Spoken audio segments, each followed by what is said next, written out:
सफल hallelujah. Hallelujah. कितने लोग तैयार हैं? बाकी लोग बैठ जाओ, थोड़ा समय मौसम ठंडा है, कोई बात नहीं, और तैयार हो जाओ अपने आशीष लेने के लिए।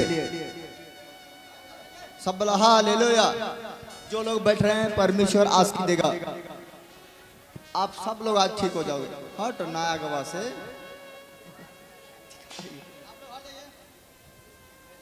हाँ हाँ नेपाल से आइल बन झुलानी पे से पूरा माते ही हाँ, दर्द सुनो, करता गोड़े सुनो। जो सुटल बा किसी को ठेवना मैं जो सुटल पूरा देह दर्द करता किसी को हाँ? पैर से चला नहीं जाता है। सुटल पूरा देह दर्द करता ओके हट जाओ अभी इधर अभी रुक जाओ, अभी रुको अपने स्थान।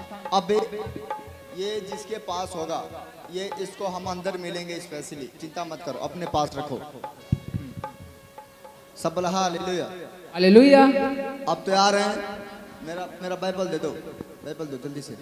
बैठो बेटा, सब लोग बैठ जाओ, प्रभु आशीष देगा। बैठ जाओ बैठ जाओ, अभी बहुत टाइम है, ट्रेन बहुत लेट है, अभी 12 साढ़े 12 उधर, अभी बहुत टाइम है आप लोग।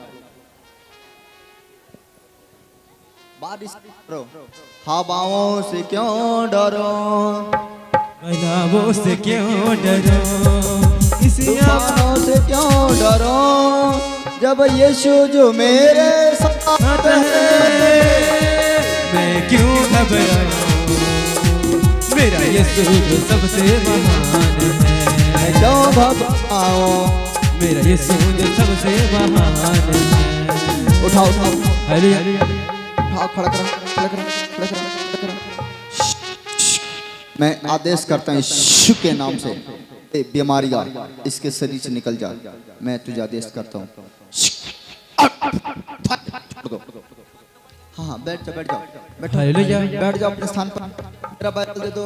सफल हालेलुया। हालेलुया। परमेश्वर का वचन को सुनो और करे, डर से बाहर आ जाओ, डर से बाहर। कहता है लोगों डरो मत, डर से बाहर आओ।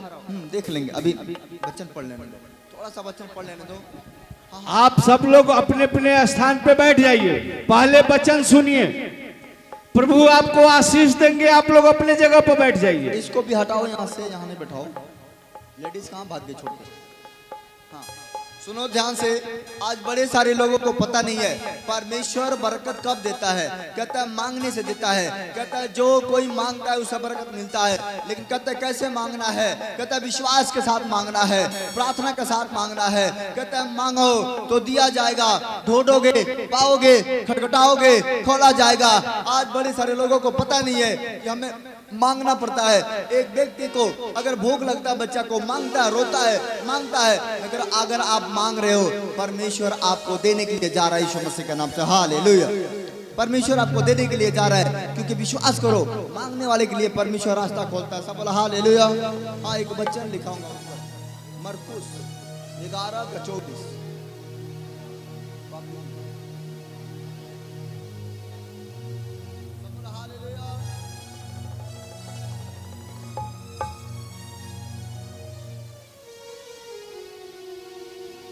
हालेलुया। हाँ सुनोगे, कितना लोग सुनना चाहते हो? थोड़ा समय तैयार हो, और उसके बाद बारिश से मत डरो, तूफान से मत डरो। जो कोई आप तूफान से डरेगा, परमेश्वर कहता है जिस दिन तेरे ऊपर बड़ा तूफान आएगा क्या करेगा? ये पानी तूफान कुछ नहीं है, परमेश्वर हमारे साथ है। ये पानी रुक जाएगा थोड़े समय के लिए, चिंता मत करो, तूफान रुक जाएगा। विश्वास करो, परमेश्वर ने तूफान को शांत किया था, आपकी बीमारी को भी शांत करेगा। हालेलुया। अगर आप पड़े रहे और खड़े रहे, आज मैं कह रहा हूं आपका तूफान भी शांत होगा, आपके घर का तूफान शांत होगा, आपकी बीमारियां शांत होंगी, क्योंकि परमेश्वर हमारे साथ है। हालेलुया। हाँ हाँ पढ़ो क्या लिखा। इसलिए मैं तुमसे कहता हूँ कि जो कुछ तुम प्रार्थना करके मांगो तो प्रतीति कर लो कि तुम्हें मिल गया। जो कुछ तुम प्रार्थना करके मांगो, आज से अगर कुछ भी नहीं मिला, आप निराश हो, आप अकेले हो, आपको समझ नहीं आ रहा है कि हम क्या करें क्या ना करें, आपको लग रहा है कि मेरे को कुछ नहीं समझ में आ रहा है, लेकिन आपको मैं बताना चाहता हूँ, अगर आप निराश हो, अगर आप अकेले महसूस कर रहे हो, मैं आपको बताना चाहता हूँ, अपने घर में जाकर प्रार्थना करना, अपने कोठरी में जाकर प्रार्थना करना, अपने कमरे में जाकर प्रार्थना करना, अपने खेत में जाकर प्रार्थना करना, अपने लोगों में प्रार्थना करना। जैसा तुम प्रार्थना करना, विश्वास भी करना कि तुम्हारे लिए हो गया। हालेलुया। विश्वास के प्रार्थना कर रहा कहता है विश्वास करो। एक औरत को विश्वास हो जाता है। कब विश्वास होता है?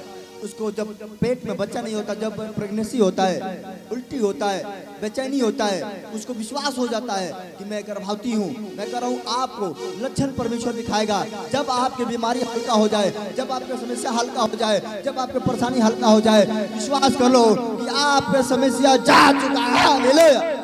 आपकी बीमारियां जा चुकी है। कब? विश्वास के साथ। मैं कह रहा हूं आपकी समस्या को परमेश्वर बड़ा नहीं बनेगा, आपकी समस्या जीरो बनेगा यीशु मसीह के नाम से। सबल हालेलुया। कहते हैं किसके साथ करना? विश्वास और प्रार्थना के साथ।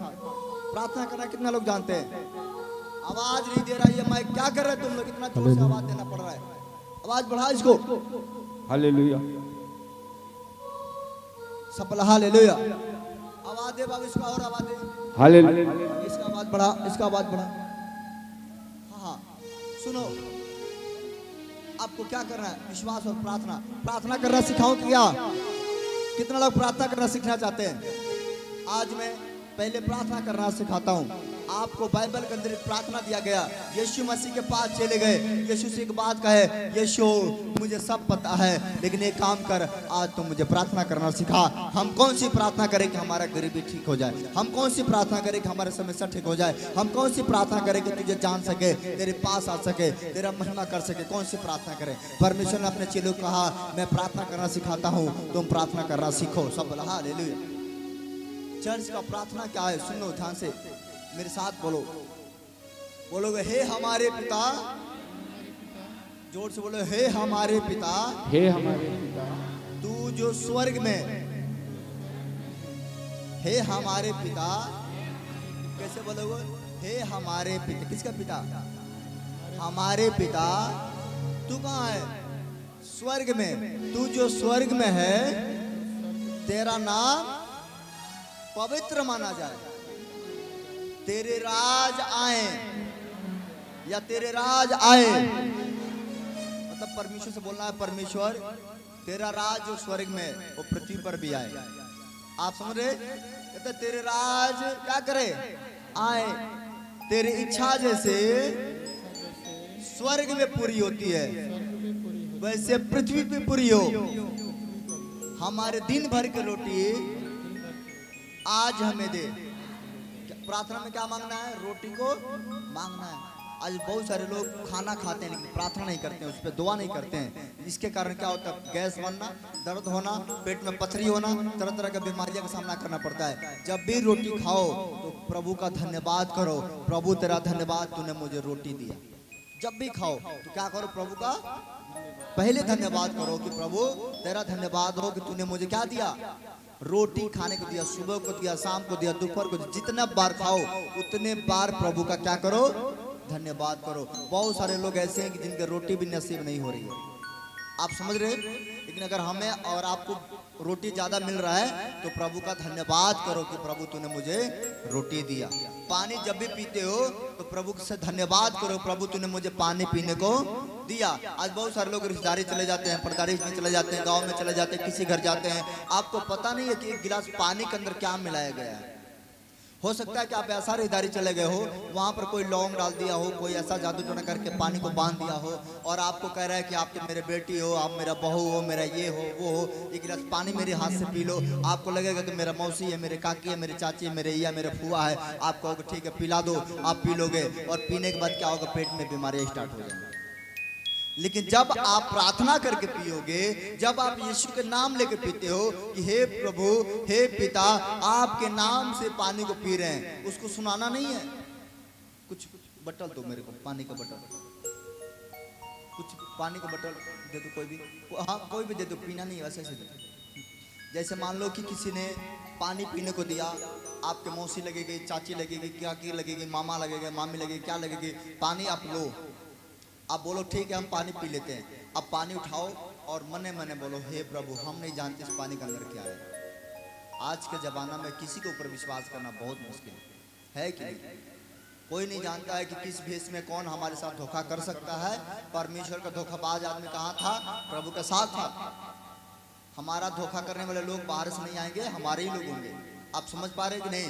आपके घर को बर्बाद करने वाले लोग बाहर से नहीं आएंगे, आपके घर के लोग होंगे। कोई ना कोई आपको घर को बर्बाद कर रहा है, कोई ना कोई आपके घर को तबाह करने वाला आपके घर में बैठा हुआ है। आप अगर नहीं जानते हो, आज जान लो कि बर्बादी बाहर से नहीं होता है, बर्बादी घर से होता है। आप समझ पा रहे हो मेरी बात को? तो आप जब भी पानी पियो किसी के हाथ से, आप मन में कह दो, मन में, हे प्रभु मैं नहीं जानती पानी में अंदर क्या है, तेरे नाम से पवित्र हो जाए। किसके नाम से? प्रभु आपके नाम से क्या हो जाए? पवित्र हो जाए। पहला नंबर तो आपने बोल दिया प्रभु के नाम से। जब प्रभु के नाम से बोल दो तो क्या प्रभु आपको गंदा पानी पीने देगा? शुद्ध कर देगा। अगर खराब भी होगा तो उसको पवित्र कर देगा। अगर उसमें जहर भी होगा तो वही वो अपने आप निकल जाएगा, असर नहीं करेगा। लेकिन प्रभु के नाम लेके ही पानी पिया करो, परमेश्वर आपको आशीष देंगे। अगर धोखे में पियोगे आपको तरह तरह की बीमारियों का सामना करना पड़ेगा। किसी घर में शादी में जाता है, बहुत सारे शादी में लोग औरत जाती है। एक औरत मेरे पास आई थी, शादी में गई थी और उधर से आने के बाद नाच रही थी। यहाँ पर मैं बोला ये कौन सा नाच है? नाच रही थी तो नाच लगे, गीत गाने लगे। मैं बोला ये क्या है? करिए शादी में गोरो नहीं हो, खूब लेके नहीं हो। आज औरत जाती है शादी में, खूब ठुमका लगाती है कि नहीं? उसको पता नहीं है कि कौन पकड़ के मुझे नाच रही है, और नाचते नाचते लेकर बैठ जाती है। और जब वो घर आती है बीमारियां चालू हो जाता है। नाचो गाओ झूमो ये मना नहीं है। आप अपने बेटे के शादी में नाचो, बेटिया की शादी में नाचो। नाचना कोई बुरी चीज नहीं है, लेकिन नाचने से पहले प्रभु से दुआ करो कि प्रभु मेरी खुशी को कोई चुरा न ले जाए। समझ रहे बात को?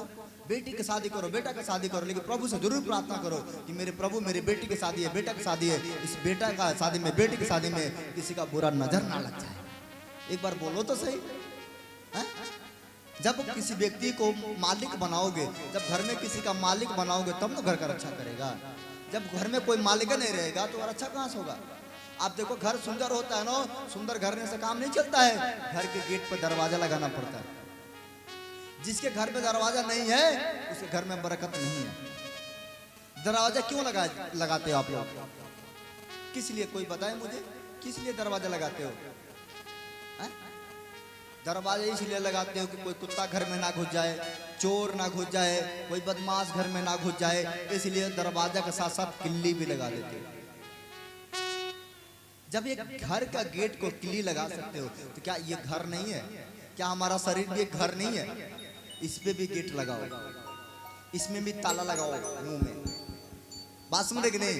जब इस गेट पर आप पहरा लगाओगे, वैसे ही प्रभु से कहोगे परमेश्वर ये घर मेरा नहीं आपका है। एक बात मैं बताऊं, अगर प्रभु चाहे आज ये धरती आज फट जाएगी, हम सब चले जाएंगे, आज वो चाहे। इसका मतलब हमारे हाथों में क्या है? कुछ नहीं।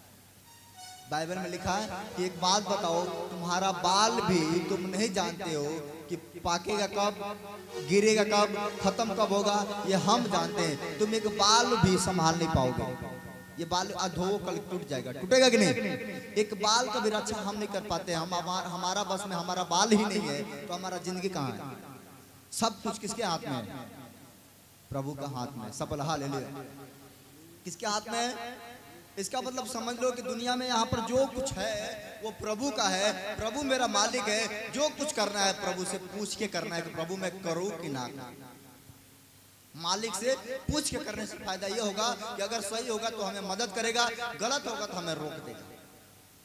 कई बार देखो इस समय दो मालिक, एक स्वर्ग में मालिक, एक पृथ्वी मालिक। पृथ्वी मालिक होता है माँ बाप। माँ बाप अगर आप गलत रास्ते जाते हो रोकते हैं, लेकिन आज के बच्चे रुकते नहीं है, चले जाते हैं, मसेट के चले जाते हैं और जाकर फंस जाते हैं। मैंने भी ऐसा गलती कर लिया था। पापा मेरे मना कर दिए कि तुम गाड़ी मत लेके जाओ और तुम्हें तो दिक्कत हो जाएगा, तो मत जा, गाड़ी मत छू, इस समय सो जा आराम से। मैंने पापा को गुस्सा हुआ कि नहीं, आप जब भी मैं कहीं जाता हूँ आप मुझे टोक देते हैं, रोक देते हैं। लेकिन माँ बाप को मैं बता दूं, हमसे पहले पता हो जाता है कि बच्चे के साथ कुछ हो ना जाए। सब हालेलुया। माँ बाप को पता रहता है, लेकिन मैं आपको बताना चाहता हूँ मेरे भाई बहनों, पिताजी मेरे मना किए कि तुम मत जा, गाड़ी लेकर मत जा। मैंने कहा नहीं पापा, चाहे तुम कुछ भी कर लो, आज चाहे तुम मुझे मारो, गाली दो, कुछ भी करो, मैं रुकूंगा नहीं, जाऊंगा। मना कर रहे, कई बार मना किए। लास्ट में कहे कोई बात नहीं, अगर तू मेरी बात नहीं मानता है ना तो तू जा।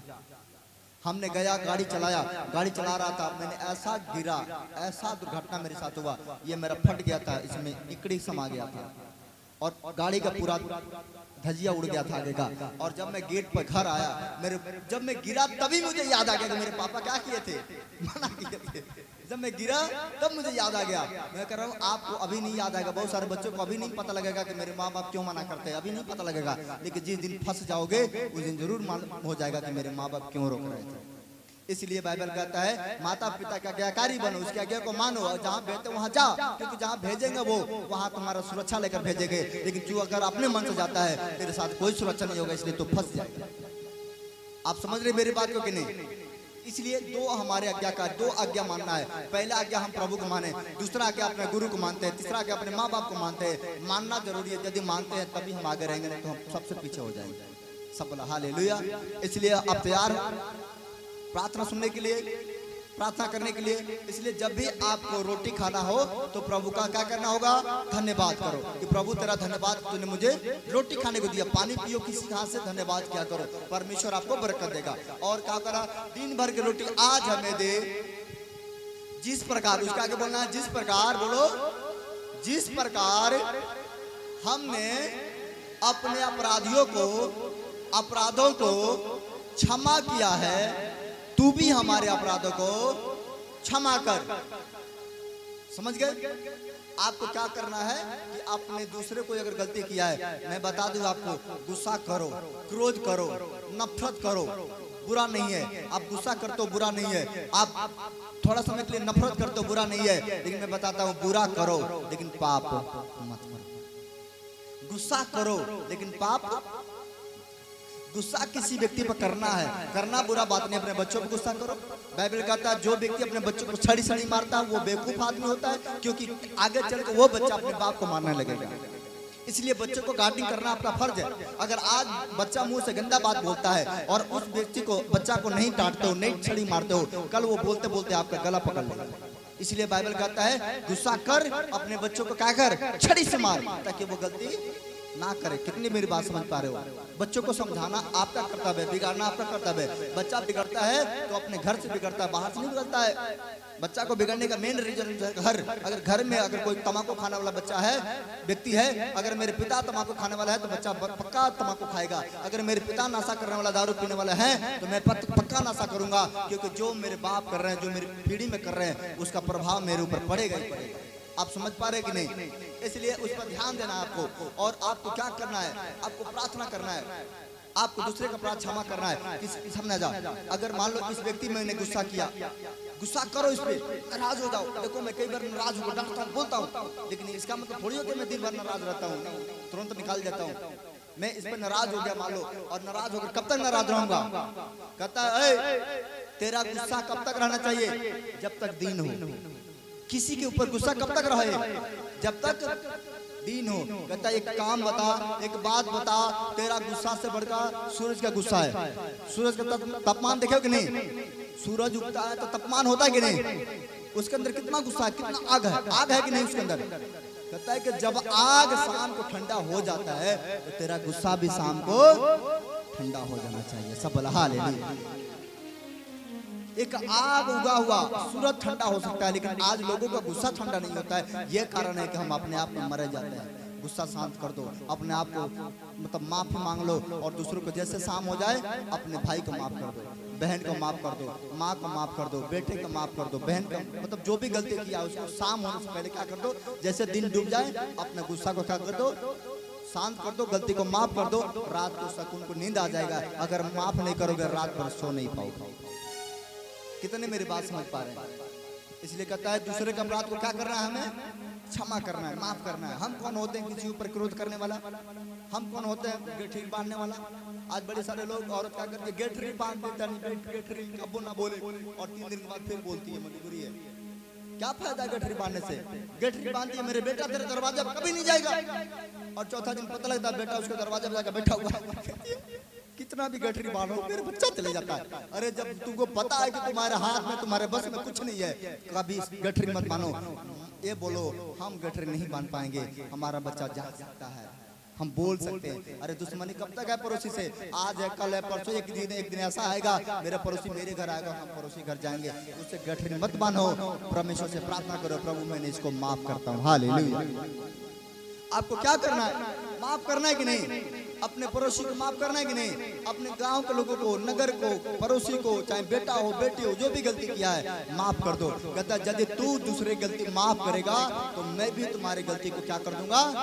माफ कर दूंगा। ये दुनिया में ऐसा कोई व्यक्ति नहीं है जो गुनहगार नहीं है मेरे भाई बहनों। हम सब पापी मनुष्य हैं, हम सब ने पाप किया है। ऐसा कोई पेड़ नहीं है जिस पे हवा ना लगा हो, सारे पेड़ पर हवा लगा है। वैसा हम कोई ऐसा मनुष्य नहीं है जिसने पापी ना हो। हम कोई धर्मी नहीं है। अरे हम भी मरेंगे तो वहीं जाएंगे, आप भी मरोगे वहीं जाओगे। अगर हम मरते हैं नहीं जानते कि हम जलाए जाएंगे, दफनाए जाएंगे, क्या होगा क्या नहीं होगा तो बात का बात है। लेकिन इतना जानता हूँ कि मरने के बाद हम सब लोग इकट्ठा होंगे यीशु मसीह के नाम से। बोलो आमीन। चाहे जिस भी दशा में मरो, चाहे जैसा भी मरो, जहां मरो, जला दिया जाए, दफना दिया जाए, हला दिया जाए, पानी में डूबकर मर जाओ, परवाह मत करो कि मेरे शरीर को क्या होगा। ये परवाह करो मेरा आत्मा कैसे बचेगा, क्योंकि शरीर का हिसाब नहीं होगा, हमारे आत्मा का हिसाब होगा। इसलिए बाइबल कहता है कि यदि आत्मा से दूसरे गलती माफ कर देगा, मैं तेरे आत्मा में शांति दूंगा। सब बोला हालेलुया। इसलिए माफ करो और परमेश्वर तुम्हें आशीष देगा। तो आपको क्या करना है? दूसरे गलती को माफ करना है। आगे क्या लिखा है? हाँ।